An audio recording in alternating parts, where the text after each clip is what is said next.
The Thrax had been watching Earth for 60 years from orbit through probes no bigger than a human fist, drifting the upper atmosphere where no radar could find them, through radio signals intercepted and decoded with the cold patience of a species that measured time in centuries.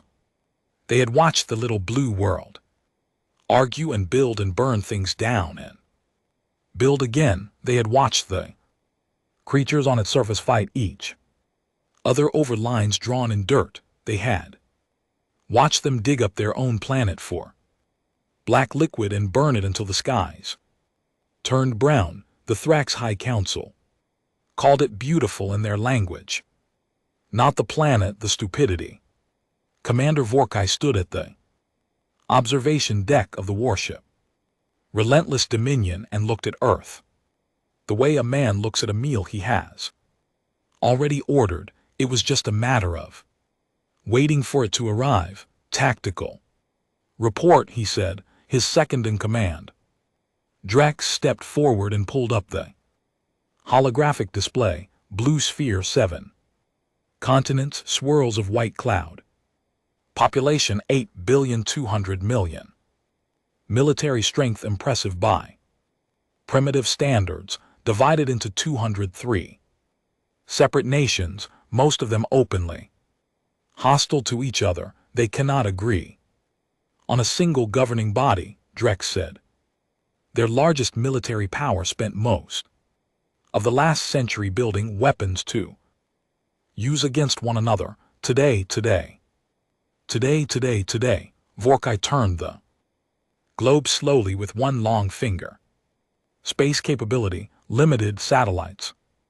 One small station, some probes in the outer system. Drex paused. Nothing that can reach us. Vorkai said nothing. He looked at Earth.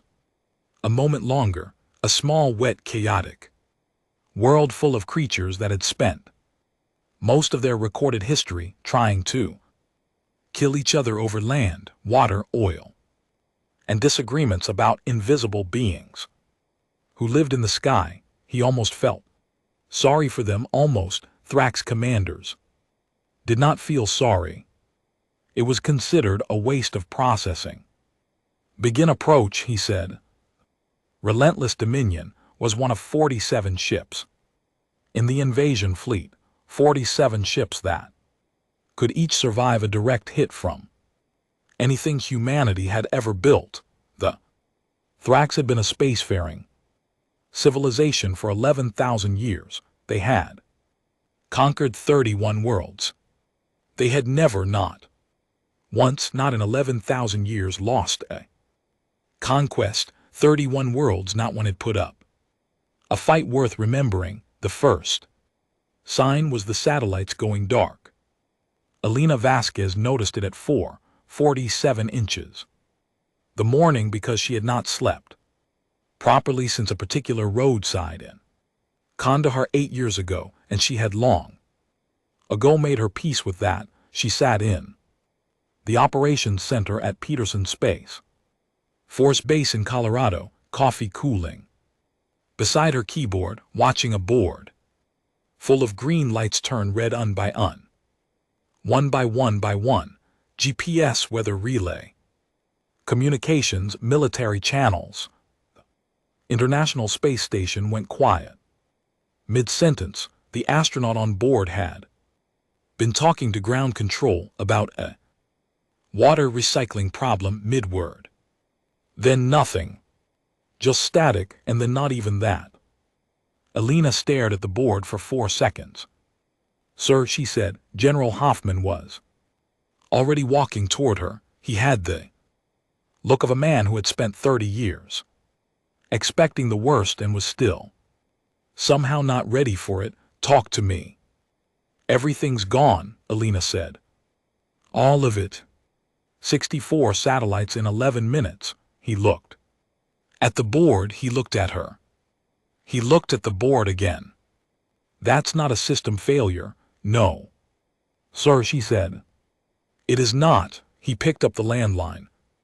The old copper wire kind that nobody had bothered to rip out when everything went digital. His hand was steady. She noticed that it mattered. A man's steady hand at 4:47 inches the morning, when the sky was about to fall. Scramble everything, he said. The Thrax entered the atmosphere at 600 Greenwich Mean Time. They did not sneak. Sneaking was not a thing the Thrax did. They came in over 3 continents at once, their entry ships burning bright as small suns through the upper atmosphere, and for exactly 43 seconds, the people of Earth stood in the streets and fields and on rooftops and looked up at the fire in the morning sky. Some took videos. Some of those videos were still uploading when the phones died. The first city hit was Moscow, then Mumbai, then Chicago, then Lagos, Sydney, Sao Paulo, Tokyo. 8 cities almost simultaneously struck with the Thrax pressure weapon, a technology that collapsed every electrical system within a 3 km radius without destroying a single building. Phones died, cars stopped in the streets, hospitals went dark, traffic lights, water pumps, heating systems, all of it just stopped mid-function like a clock with its batteries pulled out. The Thrax did not use bombs in the first phase. That was by design. 31 worlds had taught them that you did not bomb a planet you intended to keep. You bombed the will. You bombed the electricity and the communications and the sense of safety. And then you waited for the surrender to arrive. It always arrived. Private Dungway was on leave in Chicago when the sky went white. He was 22. He was eating a breakfast sandwich from a cart on Michigan Avenue and thinking about nothing in particular, whether he had money for a movie, whether the girl in his unit had meant anything by what she said last Thursday, whether this was actually the best breakfast sandwich he had ever eaten, or whether hunger was doing the marketing. He decided it was both. The sandwich was incredible. Hunger was involved. That was fine. Then the sky went white. His phone died in his hand. Every car on the street stopped at once, sudden and total, like a scene from a movie where someone presses pause. An electric bus drifted silently to the curb. The coffee cart's digital payment screen went black. Somewhere 2 blocks away something exploded, a transformer. He would figure out later, with a crack like a rifle shot. Silence, then noise. Horns shouting, a child somewhere screaming. Dungway stood on the sidewalk with his dead phone and his half-eaten sandwich and looked up at the shapes hanging in the sky over Lake Michigan. Not clouds, not planes, not anything his brain had a file for. He dropped the sandwich. He ran. The first 24 hours were a kind of controlled disaster. 12 major cities crippled, power grids across 3 continents down, communications shattered into pieces, governments scrambling to reach each other on the old copper landlines, the ones that ran on physics instead of software and had therefore survived. Chaos in the streets, chaos in the command centers, chaos in every language. Simultaneously, the Thrax landed ground forces at 1400 hours. They looked like nothing anyone had imagined, and exactly like everything everyone had feared. 8 feet tall, 4 arms, the lower 2 ending in broad, flat hands built for gripping, the upper 2 ending in something that functioned like hands but weren't. Armored in plating the color of old iron, they moved in organized columns, calm and even and absolutely certain. The way things move when they have done this so many times, the doing of it has become boring. Their weapons discharged Sound as a weapon, directed sonics.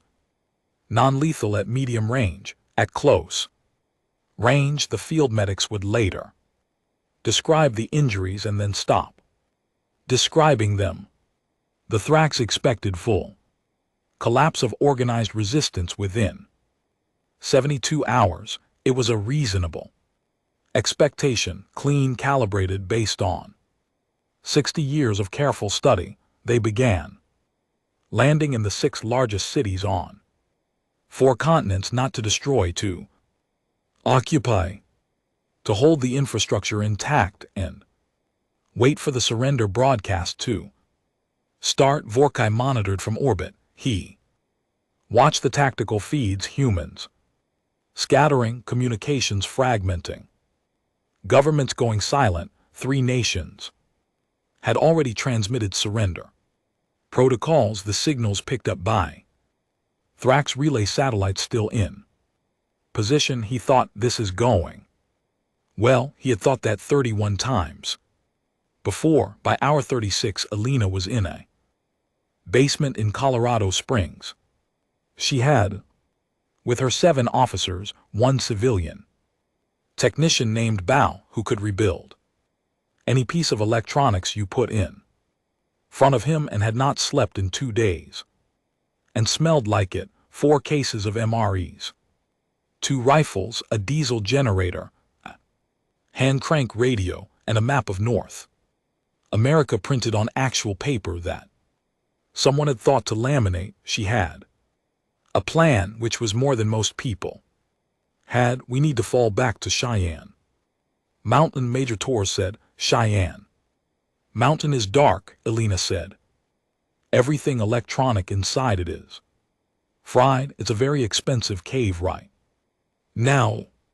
Then we regroup, and where? She kept her voice even. On what communication system? Using whose transport? She looked at him not unkindly. Torres was a good officer.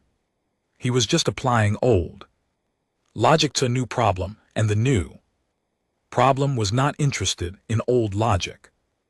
They knocked out our nervous system before they knocked on the door. Everything we planned for assumed we'd have comms. We don't have comms. Torres didn't answer. Nobody answered. The generator hummed. Bao soldered something on the table without looking up. Alina looked at the map. She traced the positions of reported Thrax ground forces, reported by radio, by runner, by one very tired man on a bicycle who had ridden 40 miles to reach this basement and was now asleep on the floor in the corner. 6 cities, all of them on major water sources, all of them on rail lines, on May Trail, all of them on power grid nexus points. They want the infrastructure intact, she said. Bao looked up from his soldering. They hit our electronics, not our buildings. Alina continued, more to herself than anyone. Not the power plant themselves, just the control systems, the software. They want a working planet, not a ruin. She put her finger on Chicago, which means there are things they will not blow up, things they need, things they are actively working around. She turned to Torres. That's a list of targets. Torres stared at her. You're saying blow up American infrastructure. I'm saying blow up the things they're counting on us not to blow up. She held his gaze. Yes. A long moment. Outside the basement, somewhere distant, something rumbled. All right then, Torres said. By the end of the first week, 11 nations had formally surrendered. Vorkai received each transmission personally. He was fluent in 4 human languages. He had spent years preparing for this, years studying this small chaotic species. Before deciding, they were ready to be absorbed. He was thorough. He was professional. He read each surrender, confirmed the terms, and moved on. Then a report came. from his ground commander in Chicago. 3 soldiers were missing, not dead. Not in retreat missing, their locator. Signals had simply stopped in a warehouse district on the city's south side, no battle record, no weapon.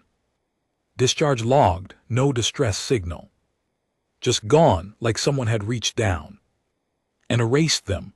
Vorkai filed it as an anomaly the next day. 7 more soldiers missing near the water treatment facility, same pattern. No recorded engagement. No warning. He filed it as a concern the day after that a patrol unit of 12 walked into what their sensors marked as an abandoned rail yard and did not walk out. All 12 gone. Vorkay stopped filing and started calling Keterix. He said, "What is happening in Chicago?" His ground commander was quiet for a moment. In 11,000 years of Thrax military history, a ground commander being quiet when asked a direct question was not a thing that happened. "We are not certain." Keterix said, "That is not an answer." "No, sir." A pause. "The humans in this sector are not behaving according to model." Vorkai turned this over. "Explain. They should be panicking," Keterix said. "Individually, breaking into small, isolated groups competing for resources. We have seen this in every historical record of their disaster response, but what we are observing is..." He stopped. Keterix, "They are helping each other," Keterix said. It came out strange, like the words didn't quite fit the thing being described. "They are organizing without communications infrastructure, without central command. They are leaving marks on walls, physical marks, and somehow those marks are coordinating movement across the city." Vorkai was quiet. "There is something else," Keterix said. "Tell me." "We found a location, a warehouse south sector, approximately 200 humans inside. They had working communications equipment rebuilt from salvaged components. They were armed. They had food stores." Keterix stopped again. "They were planning, looking at maps, discussing our patrol routes." Vorkai felt something he was not accustomed to feeling. He set it aside. "Send 4 full units, sweep the warehouse, secure every human inside." "Oh yes, sir." The units arrived 6 hours later. The warehouse was empty. Every human gone, supplies gone, maps gone, Bao and his soldering iron gone. Nothing left but bare concrete and one piece of paper on the floor. Keterix translated it and read it to Vorkai over the comm, one sentence in English. "We know you're watching. Good. Pay attention." Vorkai stood at his observation window and looked at the blue planet below him for a long time. 31 worlds. He thought about the note. He thought about the missing soldiers. He thought about the humans moving through a broken city without phones, without power, without any of the things his models said they could not function without. He thought about the note again. Pay attention. He filed a request for an additional 8 warships from the home fleet. It was the first time in 31 conquests he had asked for reinforcement. During the opening phase, he told himself it was routine caution.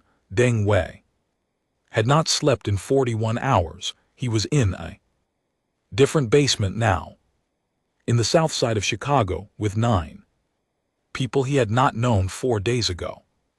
A retired Army engineer named Rosa, firefighter named Marcus, a pharmacist named Sujin who turned out to know more about field medicine than most medics. Deng Wei had met a 16-year-old named Caleb who was terrified, and also the Best shot of all of them, which Ding Wei felt strange about and chose not to examine closely. Rosa was explaining how to wire a pressure sensor to a door, using parts pulled from two broken car alarms and a smoke detector. Her hands were steady. Ding Wei watched her hands and practiced having steady hands. When they come through here, and they will, Rosa said. That sensor gives you 8 seconds of warning. Use them how? Someone asked. Run or fight. She did not look up from the wire she was stripping.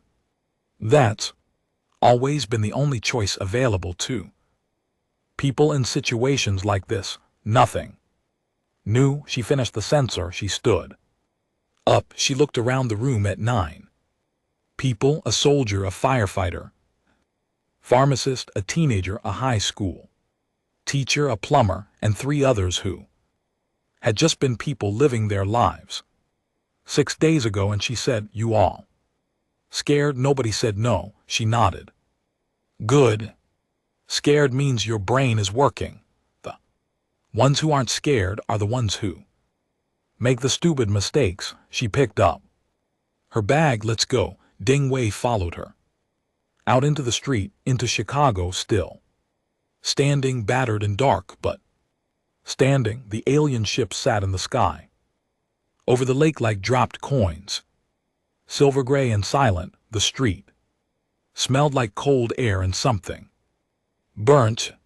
Somewhere a dog was barking and not stopping. He had been afraid for 5 straight days. He had gotten used to the fear, the way you get used to a bad knee. You know it's there, you factor it in. You keep walking. What he had not expected, what none of the Thrax models had accounted for, was the specific quality of the anger that lived under the fear. Not hot anger, not screaming anger, cold, patient, inventive anger. The kind that looks at a problem from every angle until it finds the one the problem didn't expect. Team Day. Rosa was 60 feet ahead of him, moving through the rubble of a city she loved, already thinking 3 steps past the door sensor toward whatever came next. Ding Wei thought, if they knew about her, they would already be afraid. They didn't know about her. They didn't know about any of them. That was their mistake. Biggest one. Not the invasion itself, not the tactics or the timing. The mistake was 60 years of watching and seeing the chaos and the fighting and the burning and concluding, these creatures are weak. They had watched humanity's worst days and counted them as data. They had not understood that the worst days were also the proof that a species which keeps rebuilding after burning itself down, keeps trying after being beaten, keeps organizing in the dark without tools, without power, without sleep. That species is not weak. It is the most dangerous thing in the known universe. And it had just been given a reason to prove it. 3 months after the ships appeared in the sky, Vorkai had a new problem. It was not the kind of problem he could point to on a map. It had no coordinates, no tactical signature, no clean definition. It was more like a smell, the way something smells wrong before you can say exactly what's wrong with it. He sat in his command room aboard the relentless Dominion and read the daily casualty reports. They were supposed to be declining. In every conquest the Thrax had conducted, the casualty curve followed a known shape, high in the first week from resistance engagements, then dropping, then flat, then zero as the population accepted its new reality, and the surviving military fragments dissolved into hiding or surrender. Vorkai's curve was not doing that. It had been low in the first week, almost nothing. The humans had been scattered, cut off, Confused, they had not been able to mount any organized defense. Then it had started, climbing slowly, quietly. A few soldiers here, a patrol there. Nothing dramatic. No major battles, no heroic last stands. No memorable engagements, just a steady, daily draining away of Thrax personnel. In every occupied city, in every territory, on every continent where his forces had established position, 22 soldiers lost. In week 3, 31 in week 4, 47 in week 5, all in small numbers, never more than 3 or 4 at a time. Never with a clear engagement record. They were just not there anymore. Drax came in with the week 7 report. Vorkai read it without changing expression. 63 missing or confirmed dead, and something new. 2 of his armored vehicles had simply vanished from a road in what was formerly rural Canada, not destroyed, not captured, gone. As if the road had swallowed them. He put the report down. They're not fighting us, he said. They're eating us. Drex said nothing. There was nothing useful to say. Rosa had a system. She called it the 3 rules, and she had come up with it on day 8, sitting on a concrete floor, eating a cold can of soup, and it had not changed since. Rule 1, never be where they expect you to be. Rule 2, always be where they are not expecting anyone to be. Rule 3, hit hard, hit once, be gone before the echo. It was not complicated, it was not sophisticated. It was 3,000 years of human guerrilla warfare compressed into 3 sentences applied to an enemy that was stronger and better armed and covering more territory than any enemy her people had faced before. The aliens were 8 ft tall, their armor stopped rifle rounds cold. Their sonic weapons could clear a room in seconds, but they walked on roads, and roads could be learned. They communicated on frequencies, and frequencies could be studied. They had patrol patterns, and patterns were just another word for predictable. Rosa's group had grown from 9 people in a south side basement to 63 people spread across 4 connected cells, each independent enough to survive the others being hit, each sharing information through the physical mark system that Caleb, the 16-year-old, the best shot, had designed. Painted symbols, chalk marks, knots in rope left on fence posts. The aliens had better technology than any human military had ever faced. They did not have 63 people who were furious and had nothing left to lose and knew this city like the backs of their hands. Deng Wei was on watch on the roof of a parking structure on a Tuesday morning when he saw his first real opportunity.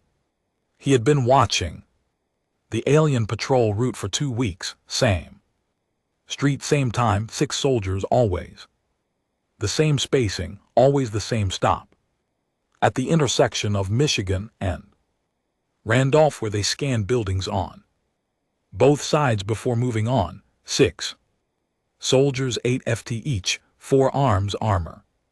He had a rifle. He had 11 rounds. He had Rosa's Rule 3. He radioed real radio, rebuilt by Bao from salvaged parts that ran on a frequency the aliens hadn't figured out yet. Back to base.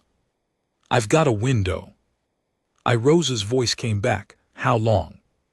Maybe 40 seconds. When they stop at Randolph, a pause. Take it, then you run. Don't look back. Don't stop. Go to secondary. Copy. He settled in behind the low concrete wall at the roof's edge.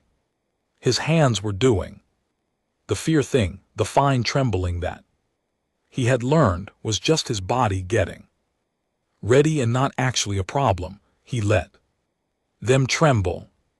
He breathed. The patrol appeared at the far end of the block, 6 soldiers same spacing. He did not have rounds that could punch through their chest armor. Rosa had worked that out in week 2. After 3 people had lost their lives, learning it the hard way, but the Thrax had a joint, a flexible connection at the side of the neck, where the armor plating met and could not fully fuse without limiting head movement. A vulnerability of design, a biology that needed to turn its head. Rosa had drawn him diagrams. He waited. Patrol stopped at Randolph. He fired. Twice, 1 miss, 1 hit. The stricken soldier went down. Not dead, he could not confirm dead at this range, but down and not moving. The others raised weapons, scanning the buildings. He was already moving. Rifle down, back from the wall, stairs, ground floor, out the back, through the gap, in the fence, into the alley. He ran 4 blocks without stopping. He went to secondary. He sat in the dark in the empty dry cleaning shop that was secondary and shook for a while. Not long enough. Then he stopped shaking and picked up the radio. Done, he said. Clear. Good, said Rosa's voice. A pause. Nice shooting. He sat with that for a moment. 1 down. He said. 1 more than yesterday. She said that was how they counted. Not in victories, not in territory, not in grand gestures. 1 more than yesterday, every day, every city, every cell. 1 more than yesterday, in space. Above the Pacific, Vorkai was trying to explain to the High Council why his conquest was taking longer than scheduled. The council met via holographic relay. 9 faces in 9 small glowing panels, arranged in a semicircle before him. All of them older than he was, and more patient about showing their displeasure, which in its own way was worse than anger. The conquest is proceeding, Vorkai said. Is it? Said High Counselor Meath. She had the tone of a person who had been shown the numbers before the meeting and was asking the question as a formality. 40% of the major population centers are under direct control, and additional 30% have surrendered under formal terms. The infrastructure, we are losing 7 soldiers per day, Meath said. On average, yes, in small engagements, 7 per day. She let that sit. In 11,000 years of conquest, we have never sustained a continuous daily loss rate past week 2. The room was quiet. Vorkai stood in it. The humans are an unusual species, he said. They are a primitive species with projectile weapons and no space capability, said another counselor. Our models had this conquest completing in 30 days. The models did not fully account for, what? Commander, Vorkai paused. The honest answer was did not account for the fact that this species fights like it has nothing to lose, reorganizes faster than we can disrupt it, and appears to find new ways to kill us every 72 hours. The honest answer was that he had watched 60 years of human disasters and drawn the wrong lesson. He had seen the chaos and called it weakness, and it was not weakness. It was practice. Every war they had fought against each other, every disaster they had rebuilt from, every catastrophe they had survived had been training. They had been training for this for centuries. Without knowing it, he did not say any of that. He said, the terrain is complex. The population density creates interdiction challenges. I am requesting an additional 6 warships and ground troop reinforcement, and Meath looked at him for a long moment. You will have 4 ships, she said. No. Additional ground forces. Close this out, Commander, she ended. The transmission. Vorkai turned back to his window and looked at the planet. It looked the same as always from up here. Blue and white and peaceful. You could not see the fires from this altitude. You could not see the marks on the walls. You could not see 63 people in Chicago or the hundreds like them in every city on every continent moving through the dark in groups of 3 and 4 and 10, learning the patrol routes, studying the armor, rebuilding radios. From salvage, thinking, always thinking. The breakthrough came from a woman named Dr. Adiz Akanwo. She was a material scientist at what had been the University of Lagos before the invasion. She had been living for 6 weeks in an underground research space that her students had dug out under a collapsed building using hand tools, which told you everything about both her students and the situation. She had spent 6 weeks studying a piece of Thrax armor herself, had recovered from a dead soldier. The armor was extraordinary, a composite material unlike anything human engineers had produced, dense, lightweight energy. Dispersing, small arms fire hit it in. The energy just spread outward and dissipated. It was, from a material science perspective, genuinely beautiful, and it had a problem. The energy had to go somewhere.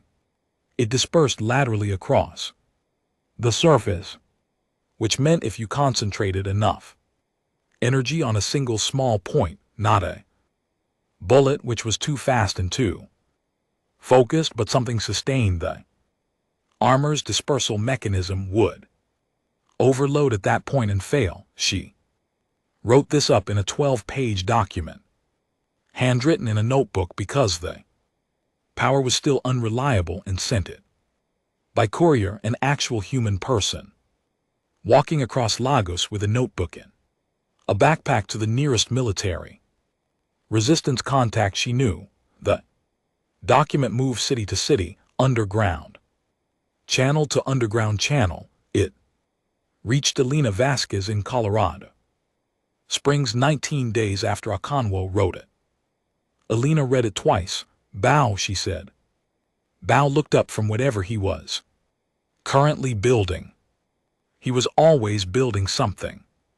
I need you to make me a weapon that concentrates sustained energy on a 2 cm point, she said. He looked at the document she slid across the table. Read it. Okay, he said. Give me 3 days. He finished in 2. It was not elegant. It was a modified industrial cutting laser, the kind used in machine shops, rebuilt around a power cell, pulled from a hybrid car battery array, aimed through a repurposed rifle scope. It weighed 11 kg and had a range of 40 m. It was loud and slow to charge between shots and awkward to carry. It went through Thrax armor like a finger through paper. Elena held it in both hands and looked at it. Make 40 more, she said. Vorkai received the new report at 300 his time, and this one he read 3 times. Thrax armor had been compromised.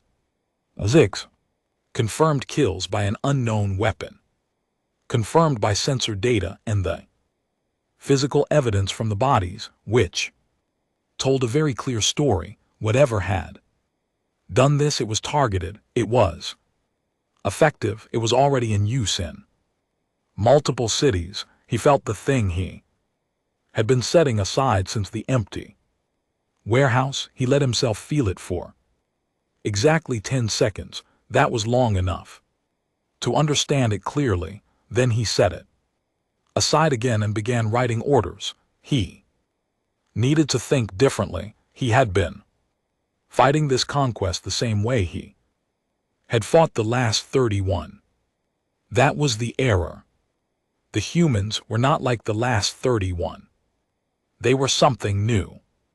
Something that did not stop, did not consolidate loss into acceptance, did not stay where you put them, something that learned. He began writing orders. New patrol formations, rotating and randomized rather than fixed, new armor. Protocols at the vulnerable joint points, new communication security.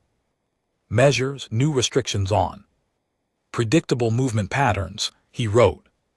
For 2 hours he was thorough, he was professional, he filed the orders to all ground commanders. By the time the orders reached the ground units and the unit commanders had read them and begun adjusting, 22 more soldiers were gone. Because Rosa did not wait, she never waited, she moved before the enemy had time to breathe. She had read Vorkai's new protocols 4 hours before they were issued, pulled from a Thrax communication uplink that a 16-year-old with a salvaged antenna array had cracked open like a walnut in the top floor of an abandoned office building on the south side of Chicago. She had adjusted her plans before he finished writing his. Caleb sat down the headphones and looked at the papers spread across the floor and said, "I think I'm going to need a bigger notebook." Rosa didn't smile. But it was close. Bigger notebook, she said. More antenna. Better coffee if you can find it. Coffee's a hard ask. Everything's a hard ask right now. She picked up her radio. "That's what we do," Alina sent message that month through the underground network.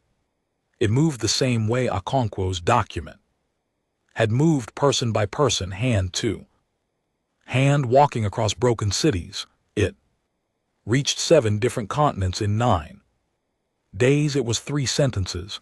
"They are not unbeatable. We have the weapon. Send your people to learn it." Response came back in 4 days from every continent, some in English, some in French, some in Mandarin and Arabic and Swahili and Portuguese, and 30 other languages, all saying the same thing.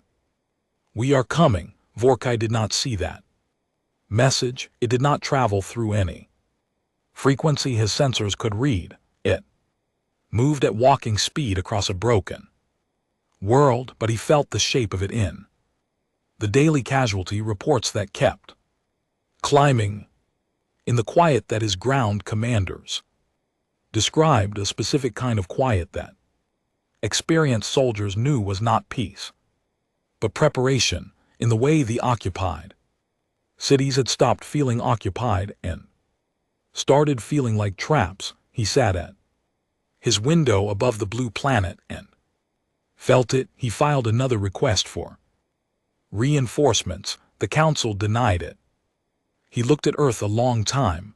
"Pay attention," the note had said. He was paying attention now. He was not sure it was going to help. 6 months after the ships came, something changed. It was not a single moment. It was not a battle or a speech or a decision made in a room somewhere. It was more like the way season changes. You don't notice the exact day summer becomes fall, but one morning you wake up and the air is different and the shift has already happened. The Thrax started losing ground, not dramatically, not with flags and celebrations, just slowly, the way sand shifts. A district here, a road there, a patrol route that had been held for 10 weeks. That one morning was no longer safe to run.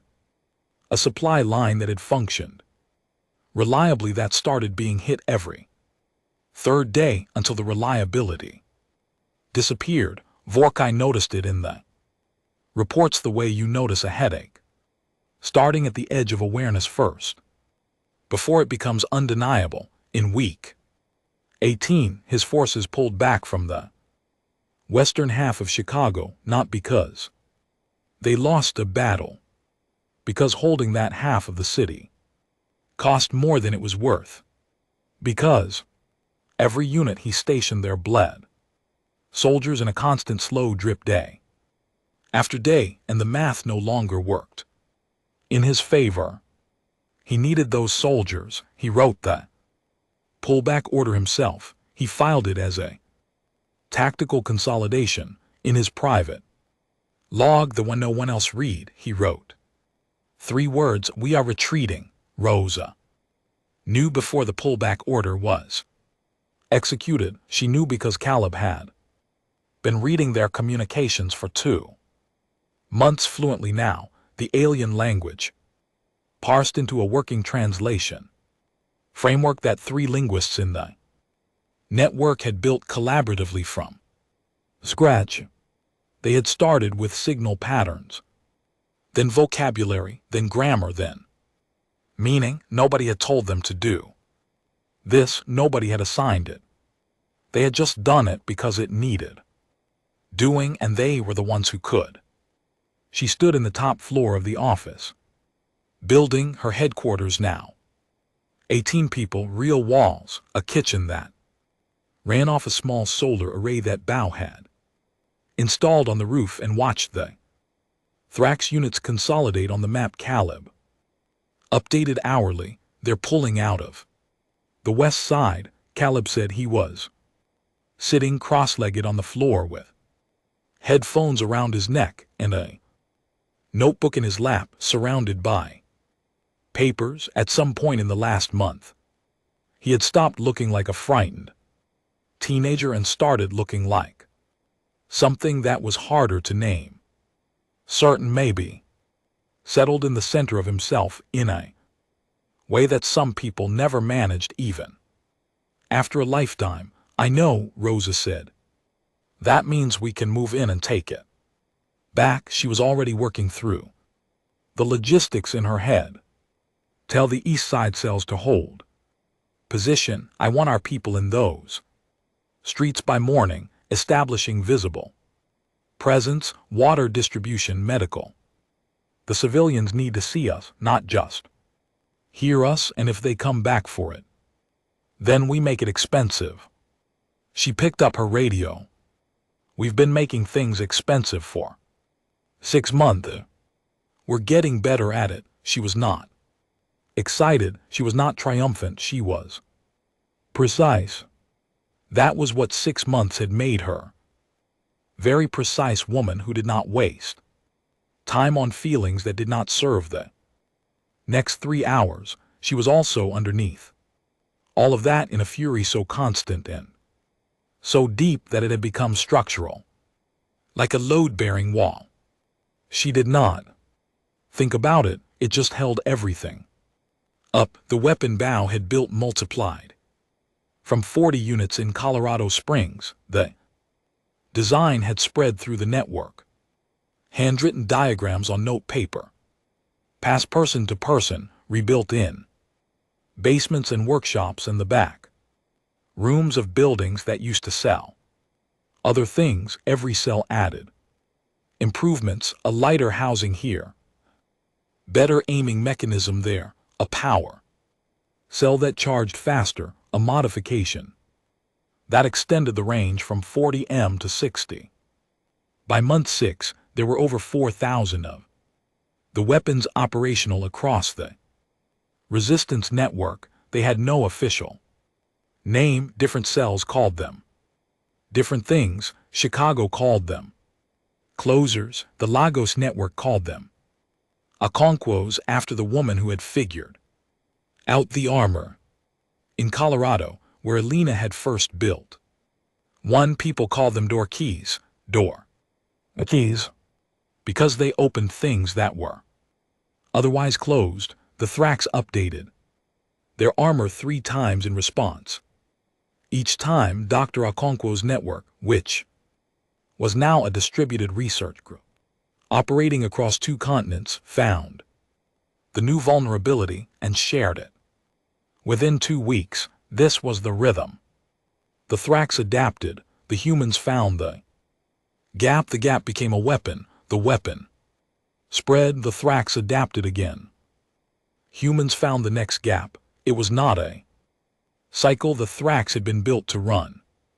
Their conquests had never lasted long. Enough to require it, their enemies had never been numerous enough or connected enough or angry enough to sustain it.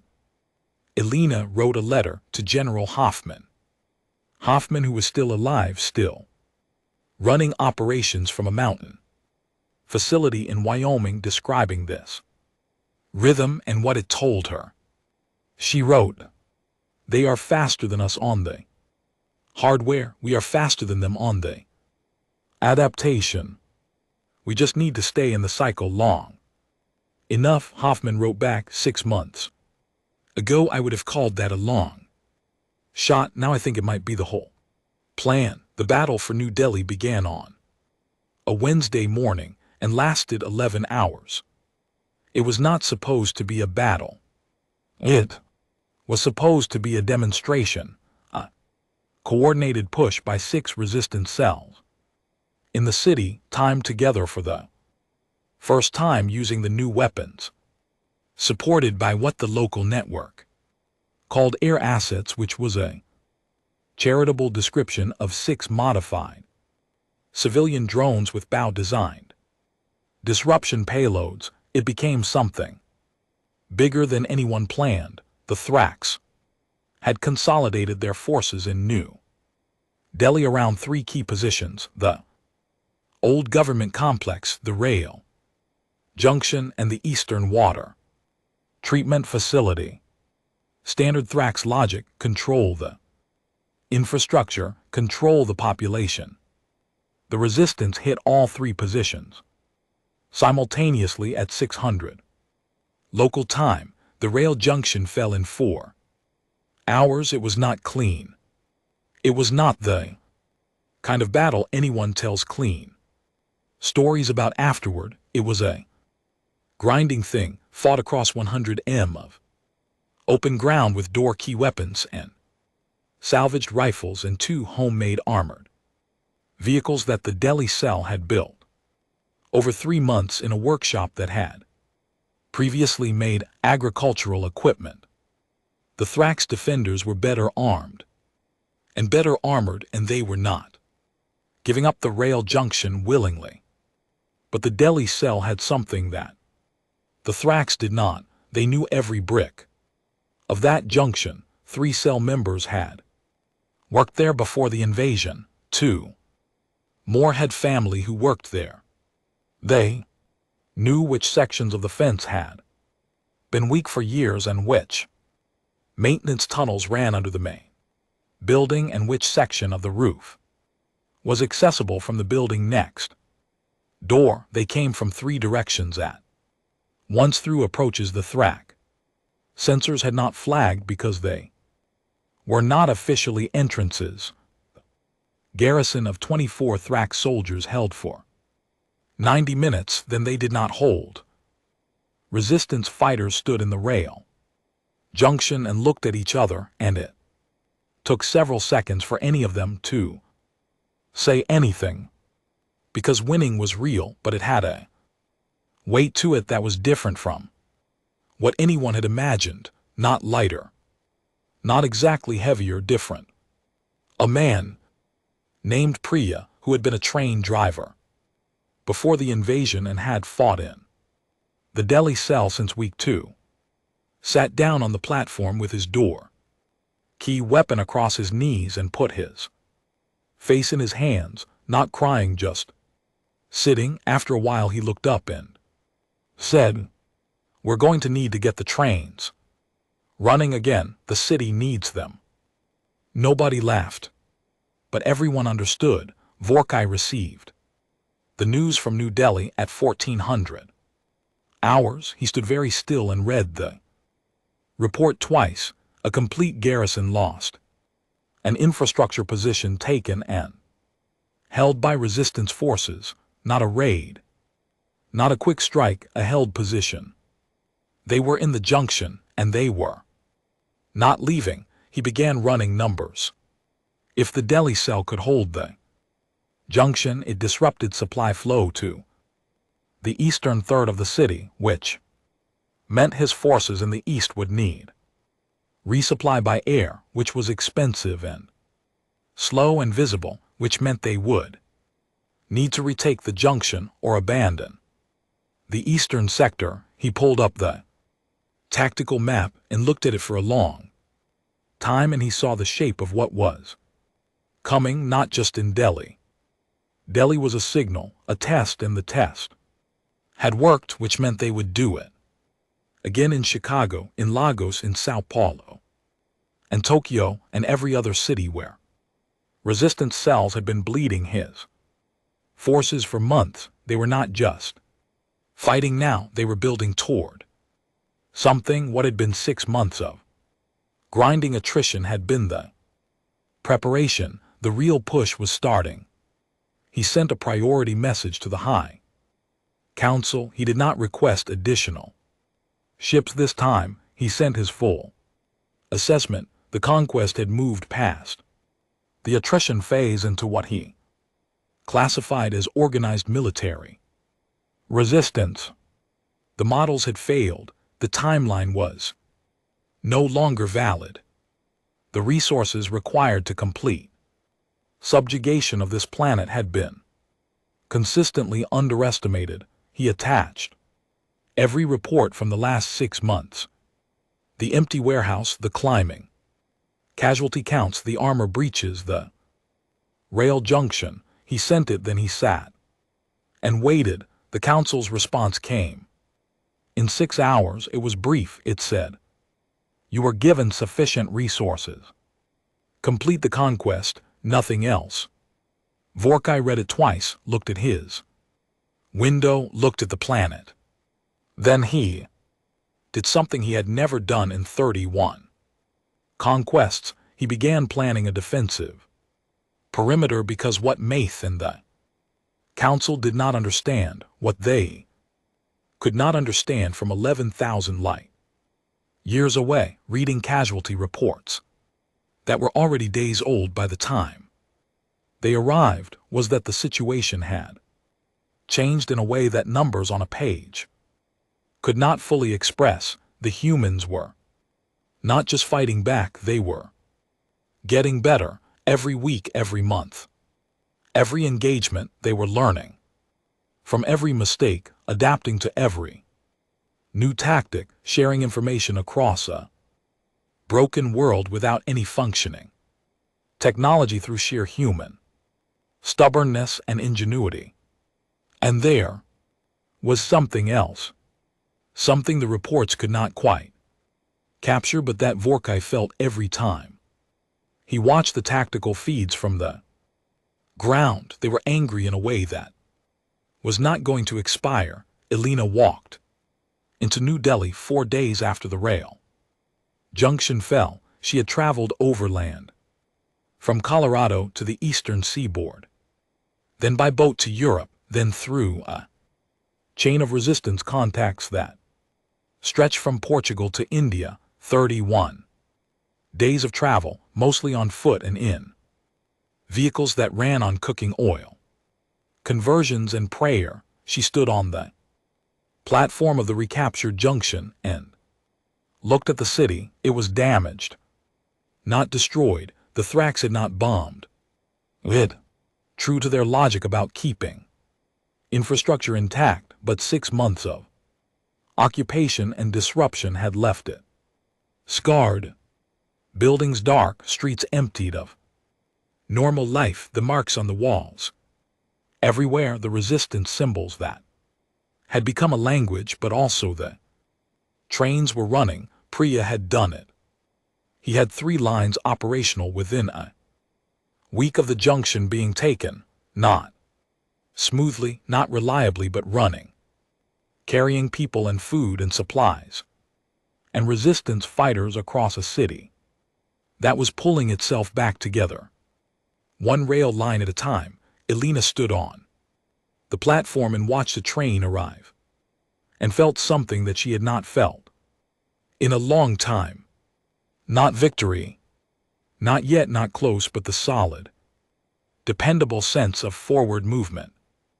The feeling that the thing they were doing was pointing in the right direction. She found Priya near the control booth. He was arguing with someone about a switching problem, and he was animated and frustrated and completely absorbed in the problem of the train, not the problem of the war, and that itself felt like a kind of defiance. She waited until he was done arguing. "You got them running," she said. He looked at her. He had the tired, focused look of someone who had been living on 4 hours of sleep and professional stubbornness for 6 months. She recognized it because she saw it in the mirror. "Someone had to," he said. "That's the whole story," Alina said. He nodded slowly. "So what's next?" She looked up at the sky. Still the alien ships up there. Still the occupation in place across most of the planet. A long way still to go. "We take back every city," she said, "one junction at a time." He thought about this. "And after every city," she held his gaze. "Then we go up." He was quiet for a moment. He looked at the train pulling out of the station, overloaded with people, grinding slowly down the reclaimed track. "All right then," he said. She had not smiled in a long time. She almost managed one. Almost.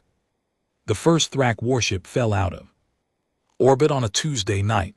Nobody planned it. Nobody ordered it.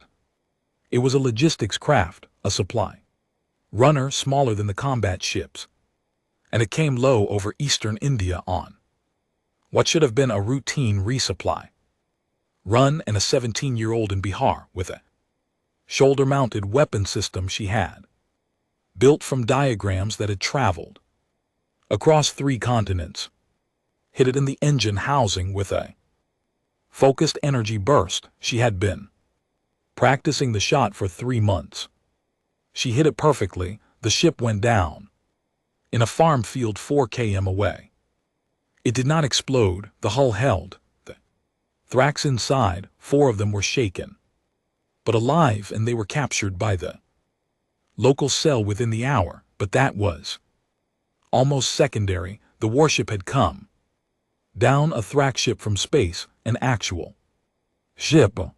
The news went through the network in a day, not through phones or internet or official channels, through the marks on the walls and the radio signals and the people walking with notebooks in their backpacks. The same way everything traveled now. A human being had shot a Thrak ship out of the sky with something she built herself from diagrams on note paper. Vorkai received the news and sat with it for a long time. He had lost ships in combat before, many times.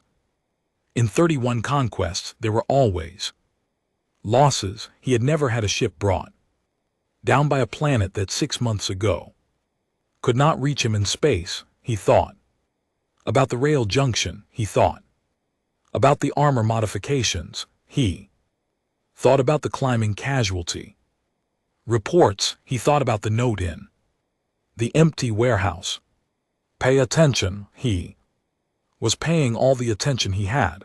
It was not enough. He began writing orders for a full orbital defense reconfiguration. He began drafting a request for emergency reinforcement that he knew the Council would deny. He began drawing up contingency plans for scenarios he had not considered before this moment. He worked through the night. Below him the planet glowed quietly in the dark, blue and white, and now visibly, irreversibly rising. 9 months after the invasion began, humanity built its first warship. That sentence does not tell the full story. The full story is longer and stranger, and a great deal more uncomfortable. The ship called Perseverance by its builders, because that was accurate and because no one had the energy for anything more poetic, was not built in a factory. It was not built by a government or a military program or any of the institutions that had previously been responsible for putting things into space. It was built in the Atacama Desert in Chile over 3 months by a coalition of aerospace engineers, materials scientists, welders, electricians, retired military technicians, and a handful of people with no formal qualifications whatsoever who simply showed up and were useful. It used human aerospace technology as its skeleton, salvaged rocket components, repurposed satellite hardware, propulsion systems cannibalized from 4 different nations' space programs. But its spine was alien.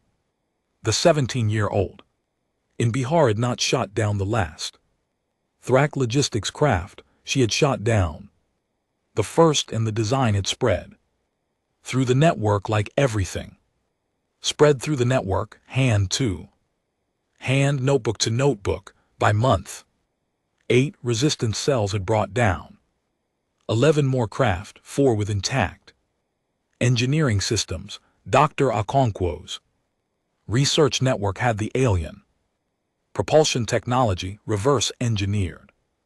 In 6 weeks, the woman was not boastful. She wrote 1 sentence in her notes when she completed the analysis. It is elegant engineering, and I am furious they used it to come here. Then she kept working. The perseverance was ugly. There was no getting around it. It was angular and asymmetrical and looked like something bolted together by committee in a desert, which it was.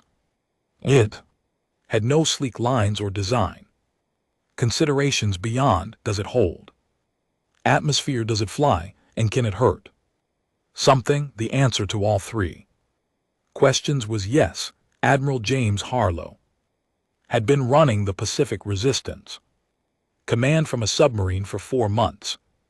He was 63 years old, built like a man who had never in his life considered whether a situation was too difficult to walk into, and he had the particular quality of stillness that comes from having been afraid many times and learned to work in the space inside the fear. He had commanded carrier groups.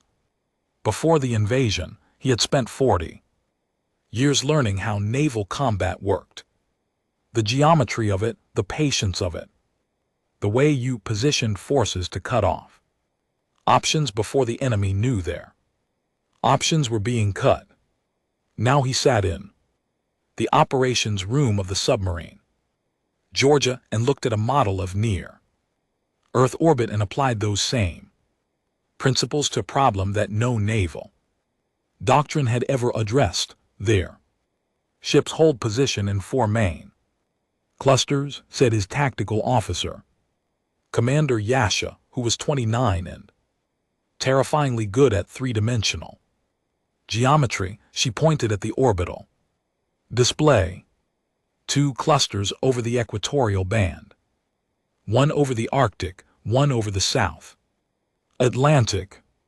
They maintain patrol lanes between the clusters. Communication relay ships sit here, here, and here. Harlow studied the model. Patrol frequency changes every 48 hours, but the rotation pattern, she pulled up an overlay. The pattern itself is fixed. It's the same 8 rotation sequence cycling. We've confirmed it from 11 months of observation. Harlow looked at the sequence. So we don't need to predict where they'll be. We just need to know where in the rotation they are at any given moment. Correct. He looked at the model a while longer. He thought about how many times in a 40-year career he had sat in front of a map and found the gap that existed. Because the enemy was too confident to look for it, the gap was always there. Every formation, every defensive posture, every strategy had a gap.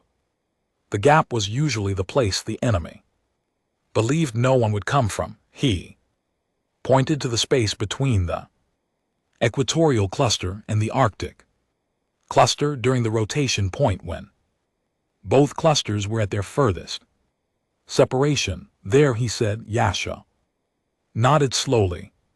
11-minute window.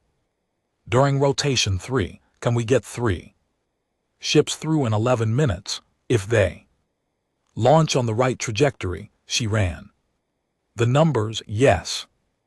In Harlow sat back. 3 ships. They had the Perseverance, which was real but untested in space combat.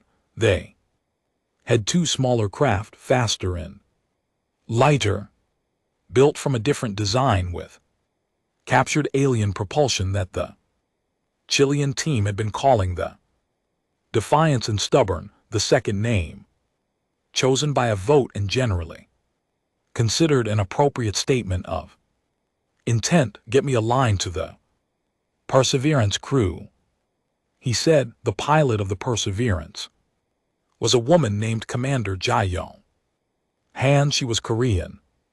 She had been an Air Force test pilot before the invasion. She had been the kind of test pilot that other test pilots mentioned when they were trying to explain what excellent looked like. The kind of pilot who had a relationship with aircraft that bordered on the philosophical. She walked through the Perseverance the day before launch with the same focused attention she gave everything and noted everything that was wrong with it, which was a long list, and noted everything that was right with it, which was a shorter list but more important. It would fly. The propulsion was sound. Alien engineering was alien engineering, and even reverse engineered and rebuilt by humans in a desert. It worked. The weapon systems were functional. The hull would hold. It was going to be a terrifying ride. She was looking forward to it in the specific, grim way she looked forward to anything that was going to require her to be entirely herself. She found Bao in the engine compartment checking connections. For the 4th time, Bao had been on the Perseverance build team from the start. He was thinner than he had been a year ago, and he had the permanent under-eye circles of someone who had substituted coffee for sleep so many times that coffee had simply become his sleep. Ready? She asked. He tightened a connector. I would describe it as ready adjacent. He said. Good enough, she said. Can I ask you something? You're going to anyway. He looked at her. You scared? She thought about it. Honest answer. Yes, she said. Good. Scared though, not the kind that makes you freeze. The kind that makes you very precise. He nodded. I get that. He looked at the engine housing. I've been very precise for about 11 months now. How's it feel? Honestly, he patted the housing, like it's almost time to stop being quite so scared and start being something else. What's something else? He didn't answer. Right away, he looked at the alien propulsion unit that he and Okonkwo's team had spent 6 weeks breaking apart, and 6 weeks rebuilding into something that could carry a human crew into orbit and fire on the fleet that had been sitting up there for almost a year. Angry, he said. In a useful direction, the launch happened at 300 local time under a sky full of stars and a crescent moon from a desert that smelled like cold dust. 3 ships, 10-second intervals, straight up and then vectoring using the gap in the patrol rotation that Harlow had found, threading through 11 minutes of orbital space where the Thrax cluster positions created a brief, repeating blind spot. Katerik was the first Thrax commander to see them on sensors. He had been stationed aboard the patrol vessel Second Dominion for 5 months. He had seen things in those 5 months that had changed his understanding of this conquest in ways he could not fully describe to Vorkai. He had watched the ground reports, he had tracked the trajectory of the war with the particular anxiety of someone who suspected they understood what was coming before it arrived. He looked at his sensor board and felt his understanding complete itself.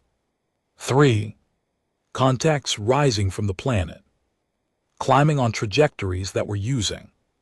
His board confirmed this with quiet, devastating precision. Thrax propulsion technology. He opened a fleet-wide channel. Contact.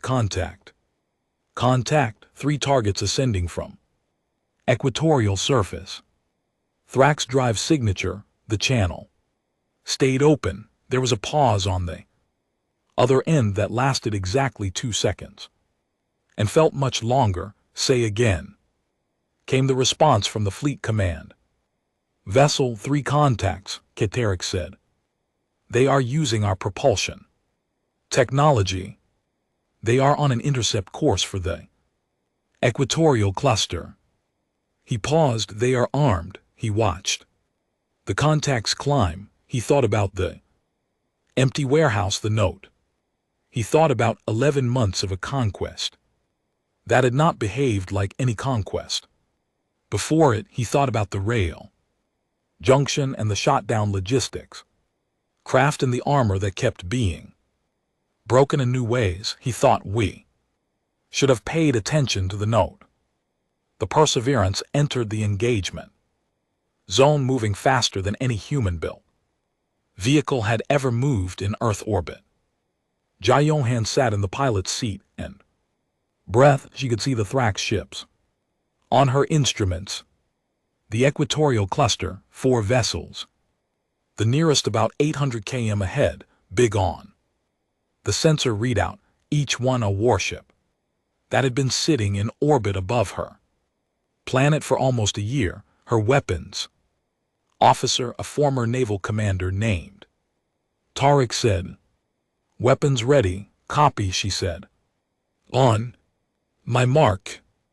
The Perseverance was not a subtle ship.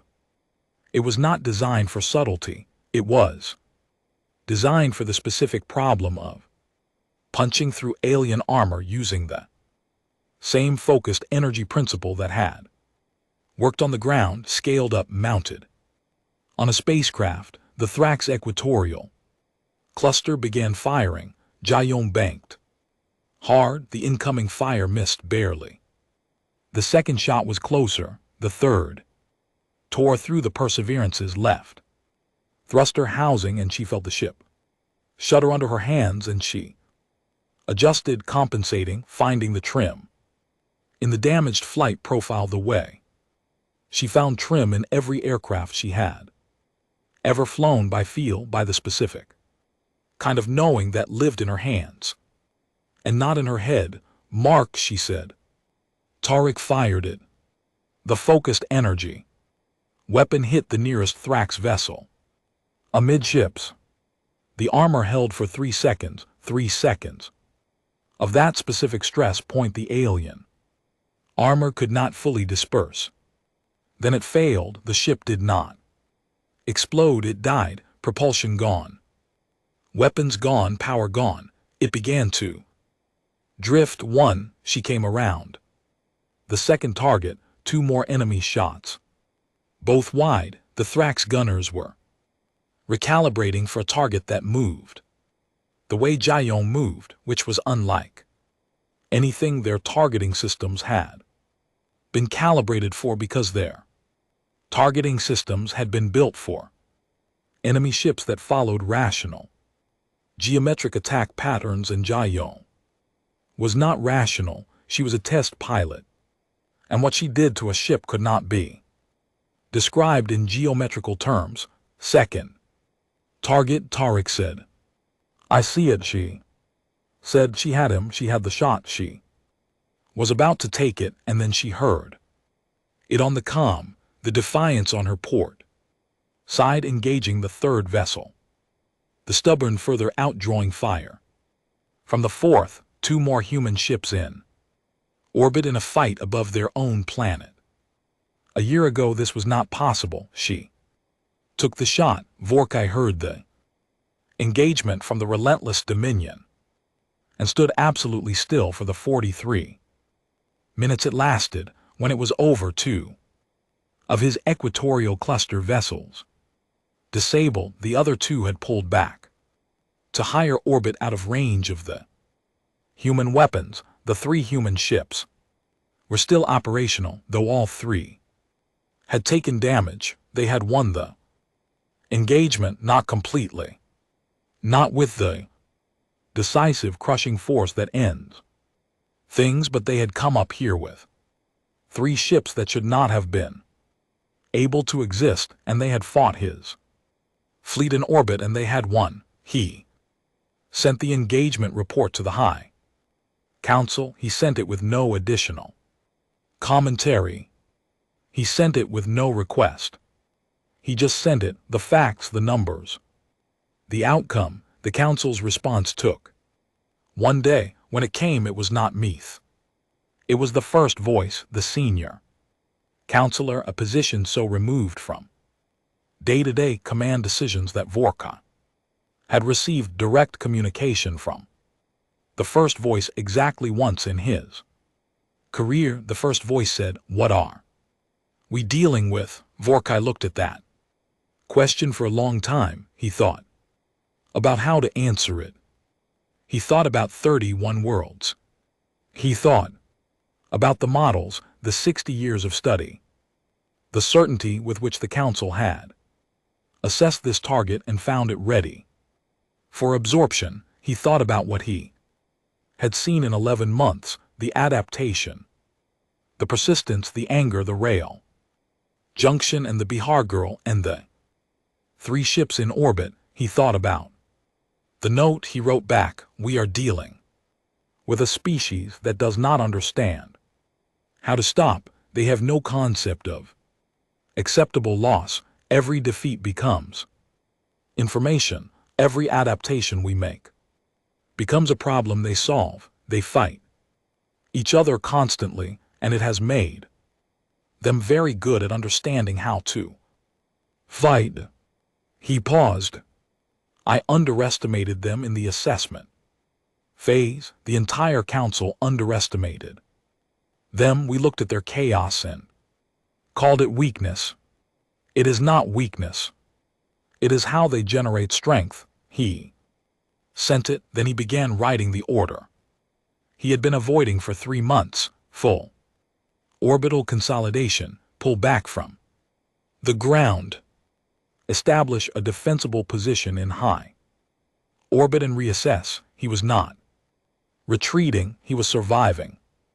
Those were different things. He was almost certain they were different things. Below him, the planet glowed blue and white. From up here you could not see what was moving on its surface, could not see the workshops in the basements and the trains running and the marks on the walls, and the people walking with notebooks. Could not see the 17-year-old in Bihar who was already looking up at the gap left by the 2 disabled Thrax vessels and thinking about trajectories, but he knew it was there. He had paid attention. He knew exactly what was coming, what he did not know, what he could not have known, because no one in 11,000 years of Thrax history had needed to know it, was how fast a species like this could move when it finally had the tools it needed and the full weight of its rage pointed in one direction. He was about to find out. 1 year, that was what it took. 1 year from the day the sky went white over every major city on Earth, from the day the satellites went dark and the phones died and the world looked up at fire in the morning sky and held its breath. 1 year to the day that the human fleet, 17 ships built in deserts and mountain facilities and on the floor of the Pacific inside a converted submarine tender, ugly and asymmetrical, and howling with rage broke through the last Thrax orbital defense line and made for the relentless Dominion 17 ships.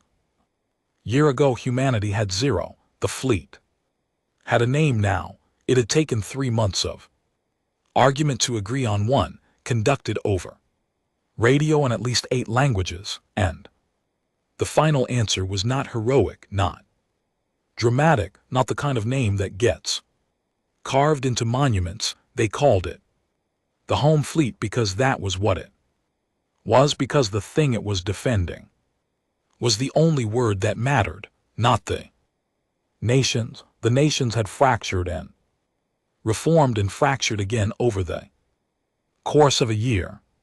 Governments scrambling to exist, borders becoming suggestions, authority belonging to whoever was doing the actual work. Not ideology, not policy, not any of the things humans had spent centuries fighting each other over. Home, the planet, the species, that was enough. It turned out that was more than enough. Ji Younghan commanded the Perseverance. In the battle for high orbit, the ship had been repaired, upgraded, and then repaired again after the next engagement, and upgraded again after that. It looked nothing like it had when it launched from the Atacama. It had been patched in 11 places with hull material, salvaged from 2 different down Thrax vessels, so its surface was a patchwork of human composite and alien plating, dark and light alternating like something that had healed imperfectly and was stronger for it. She was in the pilot's seat when the fleet came out of the approach angle Harlow had calculated, using the specific orbital geometry of the Thrax defensive formation to create a closing window that would last exactly 19 minutes. Before it could fully respond, all ships confirm ready, Harlow said over the fleet channel, his voice from the submarine still on the ocean, still running the tactical operations board from 3,000 km below, was steady as bedrock. 17 confirmations. Home fleet, Harlow said. Execute. The Thrax had 31 ships in Earth orbit. A year ago that number had been a death sentence. A year ago it had been unanswerable. 31 warships of the species that had conquered 31 worlds, armed with technology centuries beyond anything on the planet below. 11 of those 31 ships were now disabled hulks, drifting in high orbit, shot down by the Bihar Girl, by Ji Young and Tariq and the Defiance, and the Stubborn, by a dozen other engagements that had each cost something but had each taken a Thrax vessel offline. 20 ships remained. The home fleet had 17 in a straight fight. The math did not work. Harlow did not do straight fights. The battle lasted 4 hours and 19 minutes, not a clean 4 hours, not the kind of engagement that can be summarized easily. It was a tangled, 3-dimensional chaos of firing lines and countermoves and damage reports, and at least twice ships from both sides nearly colliding in ways that nobody planned. The Defiance went dark in the second hour, hit by a Thrax broadside in the port propulsion array. Its crew of 12 managed to transfer to the Stubborn in 0 gravity through connecting line in vacuum in 18 minutes, in spacesuits that had been built in a Chilean workshop and had never been fully certified because the certification authority had stopped existing, and all 12 of them made it. The fact that all 12 of them made it, Ji Young thought about that while she was flying, and it made her something she could not name, and she flew harder. Thrax fleet commander made the decision to concentrate fire on the Perseverance.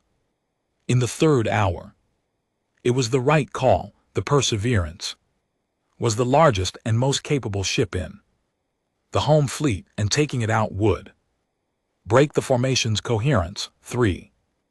Thrax vessels turned toward her. She did not run, she flew directly at them. Tarek said calmly, "This is a very aggressive approach." "Yes," she said.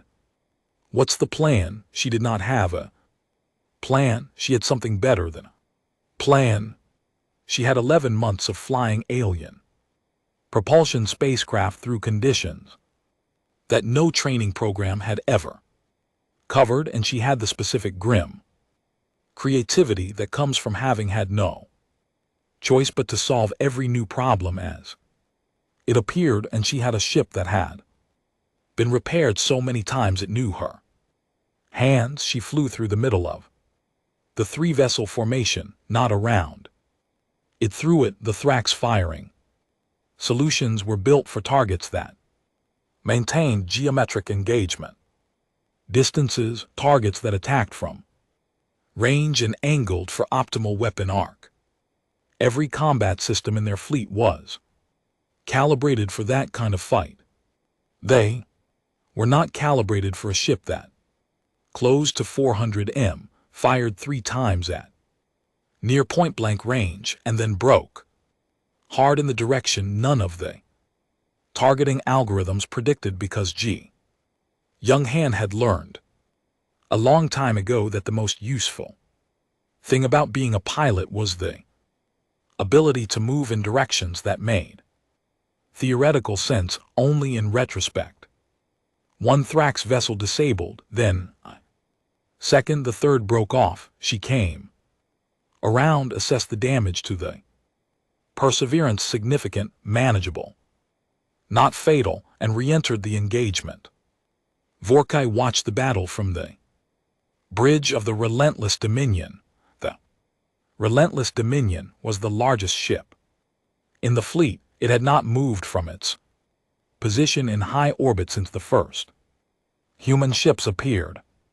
It was the command vessel, the anchor of the formation, and for 11 months it had been untouchable. Too high, too well defended, too far from the range of any weapon the humans could bring to bear. That had changed.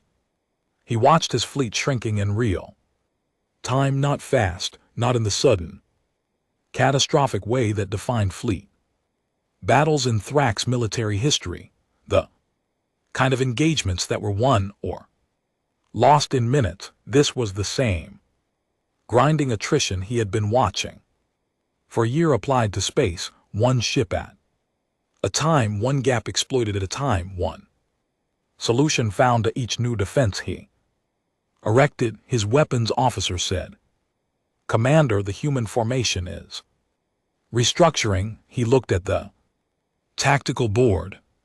The remaining human ships, 15 of them, 2 lost, 15 still fighting, were pulling into a new configuration. Not defensive, not the standard broadside pattern of fleet engagement. Something else, something that looked on the tactical board like a concentrated point rather than a dispersed line. All 15 ships, angles converging on a single vector aimed at the Relentless Dominion. "Raise full defensive shield," he said. "Full shields are." His weapons officer stopped. "Report, we've taken damage to the shield generator in the last engagement," she said. "We're at 60% capacity." 60%, he looked at the converging formation on his screen. 15 ships, all of them aimed at him. For the first time in 31 conquests, Vorkai understood fully, clearly, without any of the comfortable distance that rank and certainty provided, what it felt like to be on the receiving end of an overwhelming force. He had felt it peripherally before. Reports from the ground, numbers in a casualty log. But now it was real, and it was aimed at him specifically, and it felt exactly the way he imagined it had felt to every commander on every one of those 31 worlds he had taken. He opened the fleet-wide channel. All vessels, he said, focus fire on the lead human ship, the Perseverance. He was going to take her out if it cost him every ship he had left. Jayong saw the Thrax fleet respond, every remaining Thrax ship turning, all fire converging on her approach vector. It was, she thought, a reasonable decision. She would have done the same thing. Incoming fire, Tarek said, his voice as calm as ever. She had never once heard him not calm. She thought if the sun fell on the ship, Tarek would read out the impact in the same even tone. Recommend evasive. No, she said. No. Evasive, no. She tightened her grip on the controls. Tell the fleet to form up on me. Tight, close as they can, he relayed. 14 ships formed up behind the Perseverance. Jayong pointed them straight at the relentless Dominion and pushed the propulsion to maximum. Harlow's voice on the channel. Jayong. Admiral. You're not going to dodge. No. Sir, a pause. That is either brilliant, or I'll let you know in about 3 minutes, she said. The Perseverance took the first hit on the bow section. Warning lights, structural warnings. She flew through them. The second hit caught the top of the ship and the bridge. Briefly lost partial gravity, and she flew in half weight for 10 seconds, and it did not change her heading. The third shot missed because the Thrax targeting system, recalibrating for a target that would not move laterally, was aimed at the center of a ship that was instead flying in a very slight, very deliberate sine wave pattern. Not evasion, too small for that, but enough.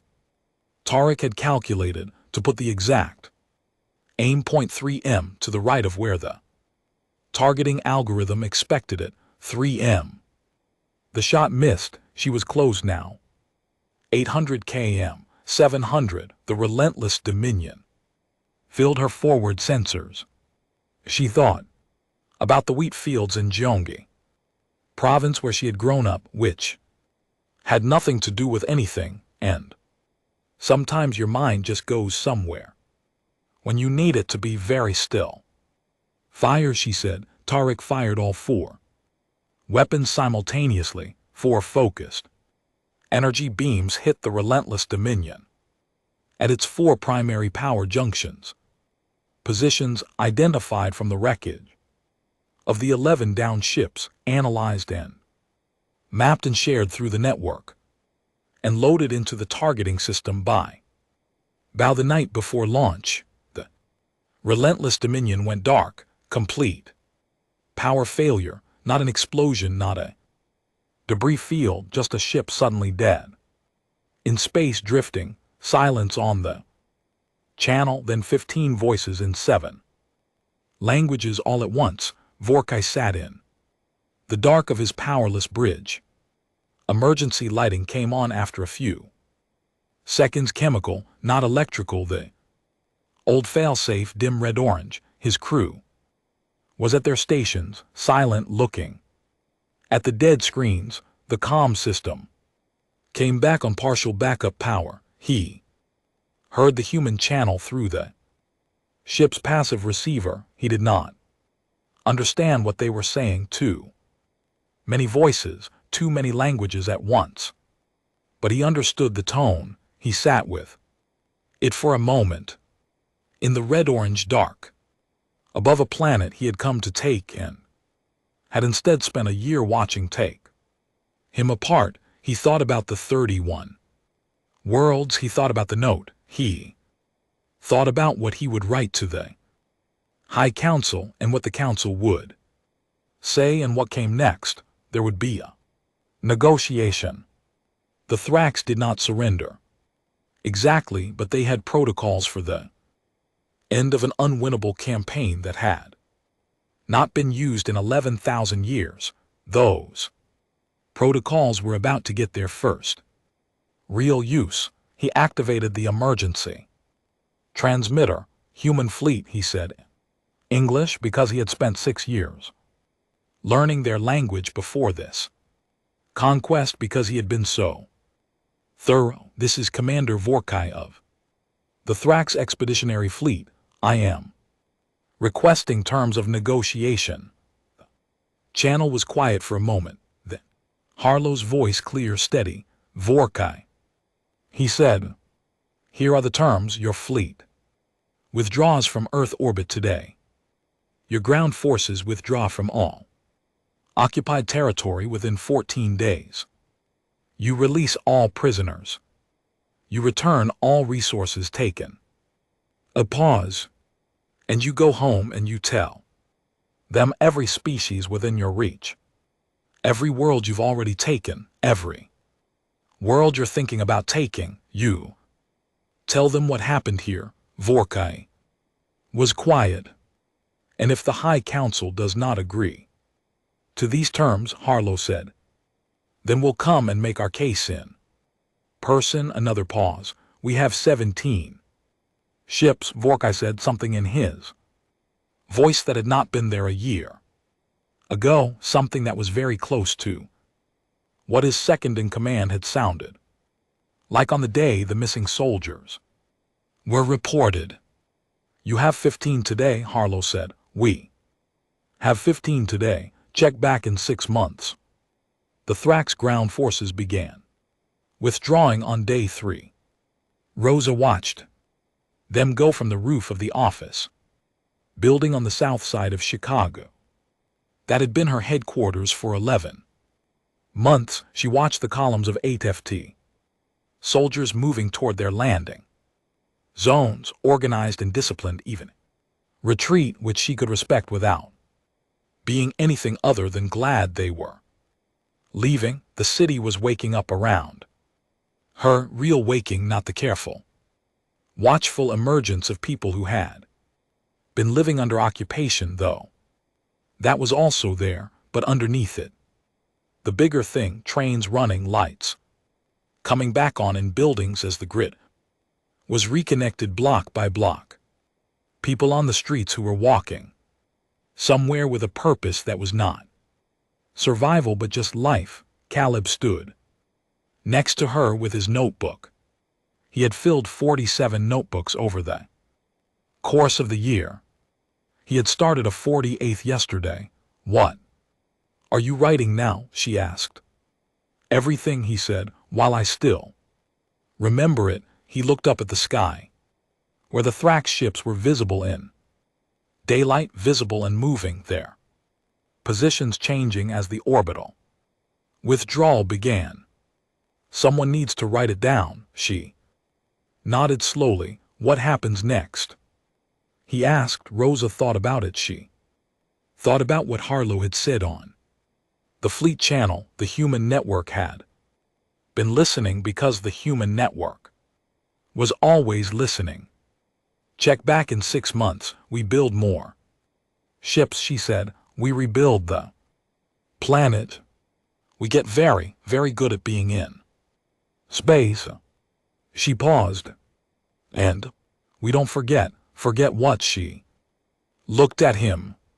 The kid who had been terrified in a Southside basement 11 months ago. The kid who had cracked open an alien communication system with salvaged parts and raw stubbornness and filled 47 notebooks because the world needed someone to be paying attention. Any of it, she said. Alina was in New Delhi when the last Thrax ship cleared orbit. She stood on the platform of the rail junction, Priya's junction, running 4 lines now, doing good work, and watched the sky until the last silver shape dwindled and was gone, and the sky was just sky again, blue, just blue. Some clouds. She stood there for a long time. She thought about Peterson Space Force Base and the board full of red lights. She thought about the basement in Colorado Springs.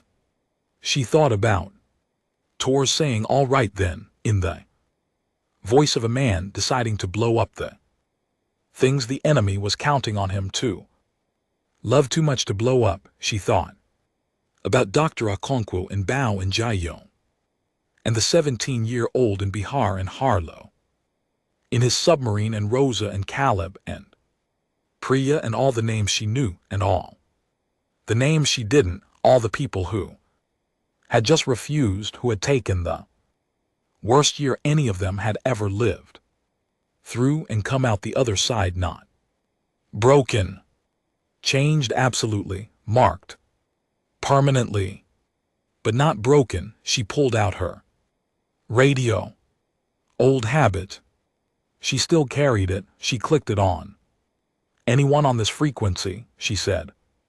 The sky is clear, the channel filled up immediately. Voices overlapping, different languages, different cities, different continents.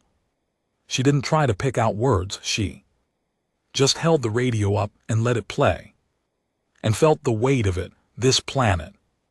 8 billion people, one bad year still.